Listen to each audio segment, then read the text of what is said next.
disadvantage, and we should build on it. So one more point on the perception from the outside, we being a democracy, rule of law, etc. We spoke just now. You also touched upon, in a very minor manner, but it's something that is very high context right now, that India's image of being respectful towards its minorities as important for it being perceived as a desirable trading partner and investment destination. I want to qualify this, that this actually did not matter to the world in its dealings with China, but nevertheless, in the context of the recent disturbances on the news flow, if you may have seen across different Indian cities, how serious do you see this as a factor? Given that we are emerging as the next big consumption center, can we afford to just wing it? Well, first, I would dispute the fact that China has been able to get away. The treatment of the Uyghur population, to some extent, the treatment of the Tibetan population is much more front and center. And when you behave badly towards your minorities, it does send a very, very different picture of you to not just consumers across the world, but also to governments about whether you would be a reliable partner, whether they actually want to help you. I mean, think about the image that Ukraine has. Why is so much help going to Ukraine today? A lot of it has to do with the way Zelensky plays out in the democracies of the world as a brave fighter for democracy. And forget the reality of Ukraine before this, right? The corruption, the authoritarianism within Ukraine itself in the past and so on. But now it is seen as somebody that the democracies around the world, not just the West, but places like Japan, Korea, want to associate with. So there is a public perception, which is very important. Again, where India starts with an advantage, but it is ours to lose. And this is where, to some extent, I think we have to be very, very careful. As you know, in the UK, for example, Infosys got into a little bit of trouble. Partly that was political, but because it was continuing to do business in Russia, and there was a lot of furor, especially over the chancellor and his wife and so on with Infosys. But these things get picked up, and these things get broadcast widely. And the public perception, there's much more of a sense in the public that we can punish corporations that don't behave the way we want. And so that has to be navigated carefully. If we are seen as a democracy, treating all our citizens respectfully, and a relatively poor country, we become much more sympathetic. I am buying this stuff from this country which is trying to do the right thing. And therefore, our markets grow.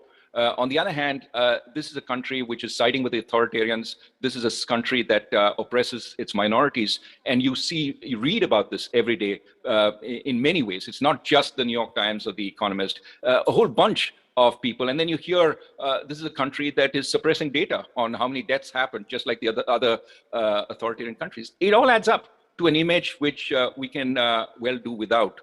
We may be angry about how this image takes place, but it's the facts of the world. I think we're running short of time, but I have two very, very important questions coming from one of your papers that I found very, very interesting. Two points here. You spoke about the evolution of our democratic design and quote two broad reasons that affect the same. You said that the constitution makers credited the executive excessively with good intent, with relatively few checks on its power over citizens. The second point that you said was the Constitution recognized the power of decentralization, but stopped at the state level. The result today is an exceedingly centralized administrative system, unable to deliver the goods at a very specific citizen service level for a population of 140 crores. You spoke about the pathetic state of services to the ordinary citizens, quoting specifically the state of our education and healthcare systems. This obviously should not be happening in a democracy, but it's happening, so there is a design problem there. So what do you think can be an innovative solution to mitigate this current structure? Now we have got the constitution. It's going to be, a very, very big task to try and now rewrite that and restructure it. So we'll have to work our way around it. So what is it that can be done to mitigate this centralization, which probably is not working to the real, user of these services in a democracy, which shouldn't be happening? Is there a case for more states, as in breaking down existing states to more states of smaller sizes? Would that help? Well, first, I think the framers of the Constitution were in a difficult position that they didn't want to impinge on the elected representatives too much, in part because their own position was not that as legitimate. They weren't, they didn't come into the Constituent Assembly through a widespread election, a free and fair election. So in that sense, I think they wanted to be a little careful. The point I think is important, however, is that the Constitution has been flexible and has changed with the needs of the time. And I think importantly in that flexibility has been the fact that we have strengthened constitutional authorities over time. I mean, remember the Election Commission was a farce before T.N. Seshan actually gave it teeth. And that made our elections much, much better.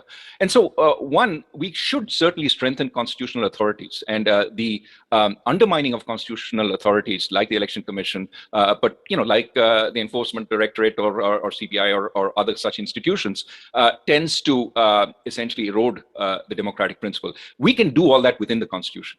The Constitution also talks about decentralization. Now, think about the state of Uttar Pradesh, which has about 230 million people. I'm probably getting the number a little wrong, but that's about 2/3 the size of the United States. The United States has 50 states, and Uttar Pradesh is one state. And of course, you could take each of our districts. But what happens is the administration it's not like the district collector is like an independent governor of a US state. They're not elected. They don't respond necessarily to the will of the people locally. So my sense is that we could do a lot more on decentralizing functions, funds, and functionaries to the local area. Roll out Panchayati Raj in a more effective way. Now, part of the problem here is not so much the center. Of course, we keep talking about center-state relationships, but a lot of states resist the decentralization from their state capital to the local region, especially when it comes to funds and it comes to functions. A lot is retained at the center. So I think that if we wanted to make a significant change, it would be let's focus on pushing more power to the locality, because that would allow the seat of governance to move closer to the people. The people would have more of an ability to affect it. And the seat of power would also see what is happening locally and take decisions which are much more local-centric. So that brings me to the last question, and I think the most important question is, I thought it to be. You've discussed the individual versus group identities and how that